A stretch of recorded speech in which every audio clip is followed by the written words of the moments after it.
आज देश के प्रधानमंत्री नरेंद्र मोदी का जन्म दिवस है। देश के करोड़ों लोगों की तरफ से उनको शुभकामनाएं और बधाई तो मिल ही रही है। विश्व के अनेक बड़े नेताओं ने भी और वहां की जनता ने भी उनको दीर्घायु होने की कामना की है। प्रधानमंत्री नरेंद्र मोदी के 11 साल के शासन में कैसे गवर्नेंस रहा, पीपल कॉन्टैक्ट रहा और योजनाओं को जमीन पर कैसे उतारे, इसी मुद्दे पर बातचीत करने के लिए हमारे साथ हैं आईटी, रेलवे और सूचना प्रसारण मंत्री अश्विनी वैष्णव जी। सर, डीडी न्यूज़ में आपका बहुत बहुत स्वागत। आपका सालों से प्रधानमंत्री जी से संपर्क रहा है, अनुभव रहा है, मंत्री के तौर पर भी रहा है। ये देखने को कम ही मिलता है कि इतने लंबे शासनकाल में लोगों से जुड़ना, लोगों के भावनाओं को समझना और उनके लिए जीना, उनके लिए योजनाएं बनाना, इसको जमीन पर उतारते हैं प्रधानमंत्री नरेंद्र मोदी। आपका अनुभव कैसा रहा? प्रधानमंत्री श्री नरेंद्र मोदी जी ने राजनीति में एक नई लकीर खींची है। आप देखते हैं, अगर भारत की राजनीति का अगर इतिहास हम देखें, इसमें अधिकतर लोगों ने या तो अपने परिवार के लिए या अपने स्वयं के लिए या फिर अपने समूह के लिए राजनीति की। मोदी जी ने स्व से ऊपर उठकर पूरे समाज को, 140 करोड़ देशवासियों को फोकस में रख के राजनीति को सेवा का माध्यम बनाया। ये बहुत बड़ा परिवर्तन है।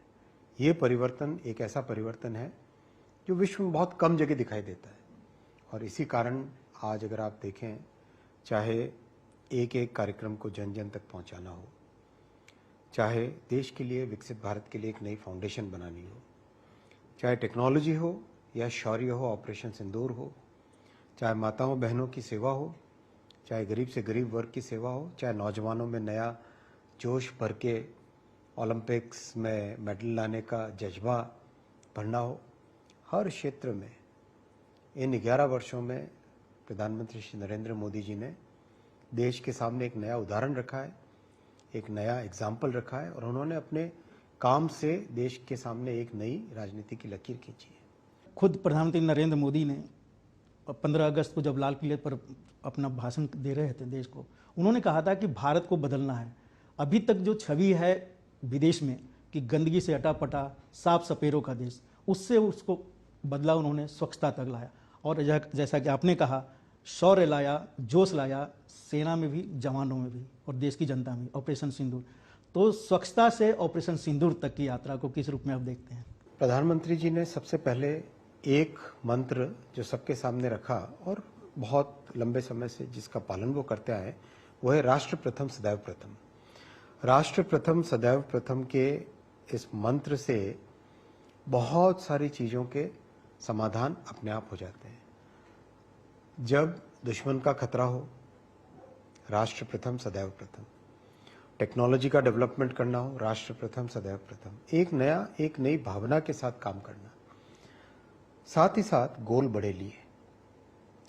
पीएम साहब का एक मुझे आज बहुत अच्छे से याद आता है कि पीएम साहब ने कई बार कहा है ये कि माइंड तो बहुत लोगों के पास है, माइंडसेट बदलने की ज़रूरत है। तो माइंडसेट जो बदलना होता है वो बहुत कठिन होता है, एक पूरे के पूरे सिस्टम को चेंज करना।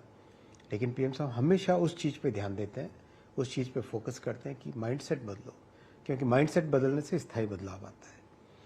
तो हर क्षेत्र में उन्होंने इसी चीज़ का ध्यान रखा। चाहे रेलवे का अगर हम उदाहरण लें, रेलवे की साफ़ सफाई हो, चाहे रेलवे की मेंटेनेंस हो, चाहे रेलवे को ठीक समय से चलाना हो, नई तरह की गाड़ियाँ लानी हो, नई टेक्नोलॉजी का कवच लाना हो, बुलेट का काम करना हो, बुलेट का प्रोजेक्ट का एग्जीक्यूशन करना हो, इन सब में माइंडसेट चेंज करने की बात है। सर, आपने कहा कि माइंडसेट बदलने की आवश्यकता थी, उन्होंने बदला।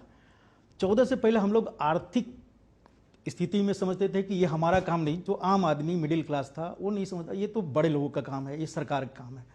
फ्रेजाइल 5 14 से पहले, अब चौथी अर्थव्यवस्था पूरे विश्व की तीसरी तरफ बढ़ गए हैं। तो फ्रेजाइल 5 से तीसरी तरफ इस यात्रा को आर्थिक जगत में कितना बड़ा चमत्कार मानते हैं प्रधानमंत्री के नेतृत्व में? सारा विश्व आज मानता है कि भारत को एक बहुत कठिन परिस्थिति से बाहर निकालकर एक सुदृढ़ परिस्थिति में लाना आसान काम नहीं था, बहुत कठिन काम था। लेकिन प्रधानमंत्री जी ने जिस तरीके से एक सिस्टमेटिक वे से सबसे पहले जो हमारी फाउंडेशन होती है फाइनेंशियल सेक्टर, बैंकिंग सेक्टर, उसको ठीक किया।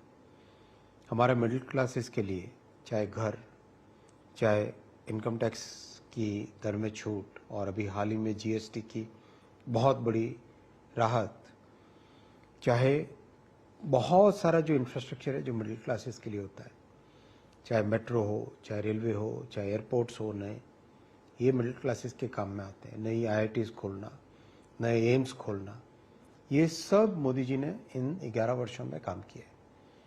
फिर आया कोविड। कोविड एक बहुत ही विकराल परिस्थिति थी, बहुत डिफिकल्ट सिचुएशन थी। ऐसे में मोदी जी ने एक बहुत गहरी सोच विचार के साथ एक बड़ा आर्थिक निर्णय लिया। जब सारी दुनिया मनी प्रिंट करके, चेक प्रिंट करके लोगों के पास भेज रही थी और कंजम्पशन बेस्ड मॉडल एक बनाने की कोशिश की जा रही थी, उसके विपरीत मोदी जी ने गहन सोच के साथ कि भाई देश के पास जो कैपिटल है वो कैपिटल लिमिटेड है, उस लिमिटेड कैपिटल का उपयोग होना चाहिए जिससे कि देश की बड़ी फाउंडेशन बने, लॉन्ग टर्म ग्रोथ होती रहे। तो उन्होंने एक इन्वेस्टमेंट का कार्यक्रम बनाया और आज हम इन 11 वर्षों का रिजल्ट हमारे सामने है। जहाँ हम 11वें स्थान पे थे, श्रद्धेय अटल जी ने जब यूपीए को जिम्मेदारी सौंपी थी तब हम 11वें स्थान पे थे। 2014 तक 4 से 14 लॉस्ट डेकेड 11वें से 11वें स्थान पे रहे। मोदी जी ने आने के बाद में स्टेप बाय स्टेप, एक के बाद एक, और जिस देश ने हम पर 200 वर्षों तक शासन किया था उसको पीछे छोड़ के हम चौथे, 5वीं अर्थव्यवस्था पे आए, अब चौथे की तरफ जा रहे हैं और बहुत जल्दी तीसरी की तरफ जाएंगे। एक बड़ा बदलाव है सर। और हमने संसद में भी देखा कैसे जीएसटी को लाया गया। एक जो कर था, टैक्स का जाल था, मकर जाल जिसको बोला जाता था, उसको समेट के उन्होंने जीएसटी बनाया और बड़ी मुश्किल से पारित भी कराया। उसके बाद ज़मीन पर उतारा भी। उसके बाद उसमें लगातार सुधार करते करते आपने भी जिक्र किया कि जीएसटी में बहुत बड़ा बदलाव अभी लाया है। अब ये आम लोगों के लिए सर्वसुलभ हो गया, हर चीज़ हो गया है। तो इसके लिए आपको लगता है कि जो फाइनेंशियल लॉस होता है उसको भी स्वीकार करना है, लेकिन हमें आम आदमी को सहूलियत देना है, ये प्रधानमंत्री की सोच? हमेशा से, चाहे आप कोई भी कार्यक्रम लीजिए, प्रधानमंत्री जी के हर काम में सेंटर में है गरीब व्यक्ति, सेंटर में है मिडिल क्लास, सेंटर में है महिला, सेंटर में है युवा और सेंटर में है अन्नदाता। इन सब का ध्यान रख के ही सारे कार्यक्रम प्रधानमंत्री जी ने बनाए। चाहे आप जनधन अकाउंट जो शुरुआत से वहाँ से लो, चाहे 80 करोड़ लोगों तक, जन जन तक मुफ्त राशन पहुँचाना, चाहे 13 करोड़ घरों में टॉयलेट्स बनाना, चाहे 11 करोड़ घरों में गैस का कनेक्शन देना। इतने कई देशों की इतनी जनसंख्या नहीं है। हम कहते हैं अगर 11 करोड़ घरों में गैस का कनेक्शन पहुंचा, पूरी जापान की जनसंख्या ही 11 करोड़ है। तो ये तो उपलब्धियां बहुत बड़ी है। 55 करोड़ बैंक अकाउंट खोलने का मतलब पूरा यूरोप की जनसंख्या और जापान की जनसंख्या मिला लो, उससे ज़्यादा बैंक अकाउंट भारत में खोले गए। तो उन्होंने, प्रधानमंत्री जी ने हमेशा मध्यम वर्ग को, गरीब वर्ग को, हमारे नौजवानों को, हमारे माताओं बहनों को, अन्नदाताओं को, युवाओं को, उन सबको हमेशा केंद्र में रखा है। यानी एक तरह से क्रांति लाए उन्होंने। एक क्रांति सर उन्होंने आपके डिपार्टमेंट या सबके लिए हो, डिजिटल क्रांति भी कहा जा सकता है, 2015 में उन्होंने एक तरह से लागू किया था। लेकिन आप तो IITian हैं सर, आप तो इसके महारथी हैं, लेकिन एक आम जो सोच की होता है वो तकनीक से थोड़ा दूर भागता है, लेकिन प्रधानमंत्री तकनीक को और करीब से पकड़ते हैं या फिर उससे जूझते हैं, उसको ज़मीन पर उतारते हैं। डिजिटल क्रांति लाया उन्होंने, 4G, 5G, 6G, सेमीकंडक्टर, अब तो चिप की बात करते हैं। और इन सब चीज़ों में है कि भारत आत्मनिर्भर हो, स्वदेशी हो। बहुत बड़ी बात है ये। कोई भी देश जो एक लंबी दूरी तय करना चाहता है और विश्व में अपनी एक अलग पहचान बनाना चाहता है, उस देश को कई विषयों में आत्मनिर्भर होना ही पड़ेगा। और आत्मनिर्भर के रास्ते से विकसित भारत का रास्ता जाता है। तो आत्मनिर्भर बनना, उसके लिए टेक्नोलॉजीज़ को डेवलप करना, भारत में डिज़ाइन करना, भारत में मैन्युफैक्चर करना, अपने टैलेंट को डेवलप करना।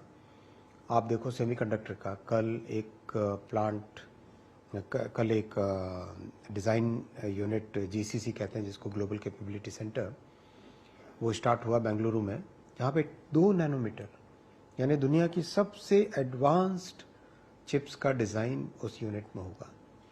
ये जो क्षमता भारत में डेवलप कर रहे हैं प्रधानमंत्री जी, बहुत बड़ी क्षमता है और इसके परिणाम हमको कई दशकों तक मिलेंगे। सर, एक बात और आता है कि हम लोग पहले जो भारत है, एक कहा जाता था किसी न किसी महाशक्ति के पिछलग्गू बन के रहता था। इसे देखने में आता था सबके सामने। अमेरिकन राष्ट्रपति तो हमारे प्रधानमंत्री के कंधे पर हाथ रखकर चलते थे कि मतलब एक तरह से भारत को उसकी हैसियत दिखाते थे। प्रधानमंत्री ने आंख में आंख डालकर बात किया, हाथ में हाथ मिलाया और बताया कि भारत अब अपने हितों को देखेगा, 140 करोड़ भारतीयों के हित को देखेगा और हम आप बराबर हो।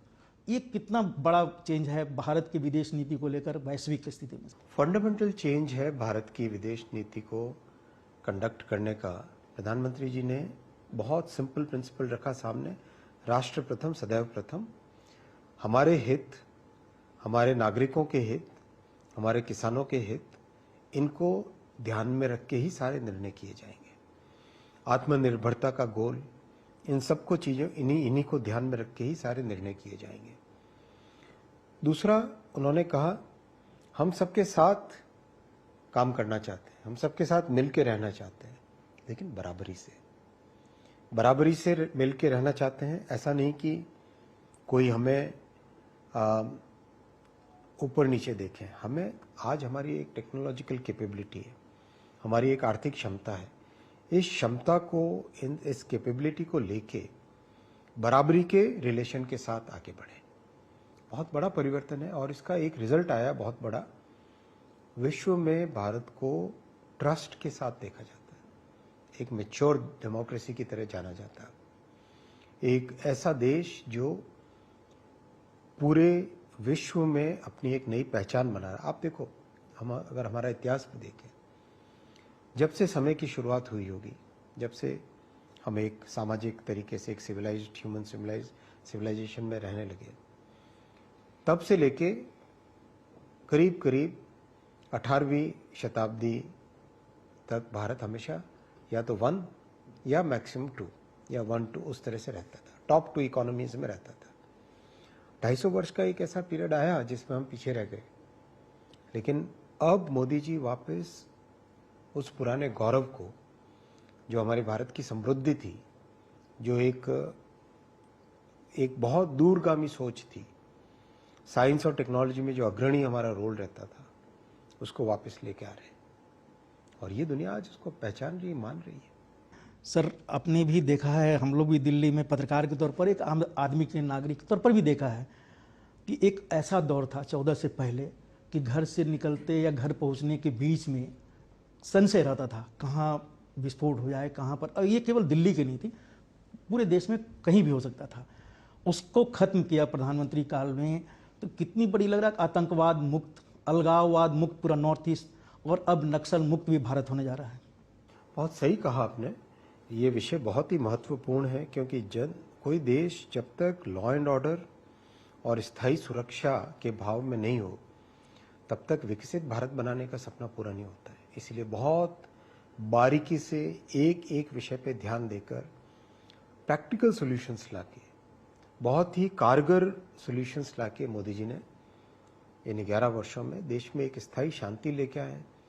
प्रयास कोई भी कुछ भी करे, आज उनके सामने जो भी प्रयास करने का सोचता है आतंक के किसी भी हमले का, या उनके सामने, उनके माइंड में आज क्लियर है कि एक नई मोदी डॉक्ट्रिन है। आज ये मोदी डॉक्ट्रिन एक ऐसी थॉट प्रोसेस है जिसमें हम ना तो किसी की धमकियों से डरते हैं, हमने स्पष्ट किया है कि जो हमारे ऊपर अटैक करेगा उसके घर में घुस के मारेंगे।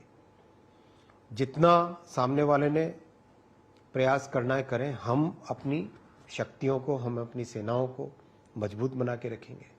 तो ये जो मोदी डॉक्ट्रिन है, ये मोदी डॉक्ट्रिन आज दुनिया भर में पहचानी जा रही है और उसके रिजल्ट हमारे सामने है। एक सवाल आता सर, विरासत की बात ना करें, प्रधानमंत्री का पंच प्राण, उसमें विरासत को संभालने वाली बात है। कई तरह के उन्होंने विरासत की बात की, गुलामी के दास्ता से मुक्ति का कई उन्होंने उदाहरण पेश किया। लेकिन एक जो प्रधानमंत्री के भी दिल के करीब है, जिसे रामेश्वरम का उदाहरण के राम के जो ईश्वर हैं यानी शिव, केदारनाथ, उज्जैन, काशी का एक तरह से विरासत संभाला, और राम जिसके ईश्वर हैं यानी श्री राम के बारे में श्री राम मंदिर। तो ये इस विरासत को लोगों के सामने सैकड़ों साल के लिए आगे ले जाना और 500 साल को पीछे छोड़ देना, एक इतिहास का एक अव्वल मोड़ है सर। कोई सोच सकता था कभी? हम सब बचपन से जिस काम के लिए लगे रहते थे, आंदोलन में भाग लेते थे, एक जो जनरेशंस का सपना था, कई कई पीढ़ियों का जो सपना था, वो मोदी जी ने पूरा किया है। भव्य राम मंदिर बनाकर रामलला को अपना एक सुंदर भव्य घर देके, बहुत बड़ी बात है। ये सदियों इतिहास में स्वर्ण अक्षरों से लिखा जाएगा। एक आखिरी सवाल सर, क्योंकि आप बहुत बिजी हैं आज, फ्यूचर क्या देखते हैं आप? प्रधानमंत्री के वरिष्ठ मंत्री भी हैं, प्रधानमंत्री कार्यशैली को भी देखते हैं, आगे आने वाले सालों में भारत किस दिशा में आगे बढ़ेगा, प्रधानमंत्री के नेतृत्व में कैसे बढ़ेगा सर? सबसे बड़ी बात है, मोदी जी ने देश के विकसित भारत बनाने की नींव मजबूत रखी है। अब इस नींव के ऊपर इमारत जैसे जैसे खड़ी हो रही है एक एक करके, तो हम 2047 में निश्चय ही, आप देखो, आप 1947 से आज तक का इतिहास देखो, क्या किसी प्रधानमंत्री ने ऐसा लक्ष्य दिया हमें कि हमें विकसित भारत बनना है और इतनी तारीख तक बनना है? नहीं दिया। जब लक्ष्य नहीं था तो उसको हासिल करने के लोग मेहनत कहां करेंगे? आज मोदी जी ने लक्ष्य दिया, हमें स्पष्ट लक्ष्य दिया है, 2047 तक हमें विकसित भारत बनना है। हर डिपार्टमेंट को उसमें काम करना है, 140 करोड़ देशवासियों को उसमें काम करना है, हर डायमेंशन में, चाहे साइंस टेक्नोलॉजी हो, विदेश नीति हो, चाहे फूड पॉलिसी हो, चाहे कुछ भी काम हो, समाज की सेवा हो, हर डायमेंशन पे काम करना है।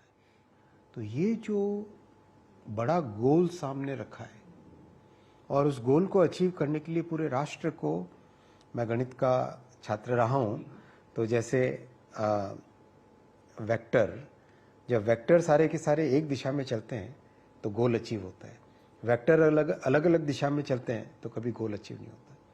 तो प्रधानमंत्री जी ने हम सबको, पूरे देश को एक दिशा में चलने का एक बहुत ही प्रेरक मंत्र दिया है और बहुत ही संजीदगी के साथ सबको साथ रखा। डीडी न्यूज़ से बात करने के लिए बहुत बहुत शुक्रिया सर। लेकिन आप डीडी न्यूज़ के गार्जियन मंत्री भी हैं, तो डीडी न्यूज़ के करोड़ों जो दर्शक हैं उनकी तरफ से प्रधानमंत्री को दीर्घायु, शुभकामना और हार्दिक बधाई जन्मदिन की, ये आपके जरिए जरूर पहुंचे हमारे करोड़ों दर्शकों की तरफ से सर, आप गार्जियन मंत्री के तौर पर। आज के इस पावन दिन में मैं सभी को प्रार्थना करता हूं कि इस सेवा पखवाड़ा में, माननीय प्रधानमंत्री जी के पावन जन्मदिन के उपलक्ष्य में, सेवा पखवाड़ा में किसी न किसी तरह के सेवा के काम अपने हाथ में लें, चाहे पेड़ लगाने का काम हो, रक्तदान का काम हो। मैंने अपने दिन की शुरुआत आज रक्तदान से की।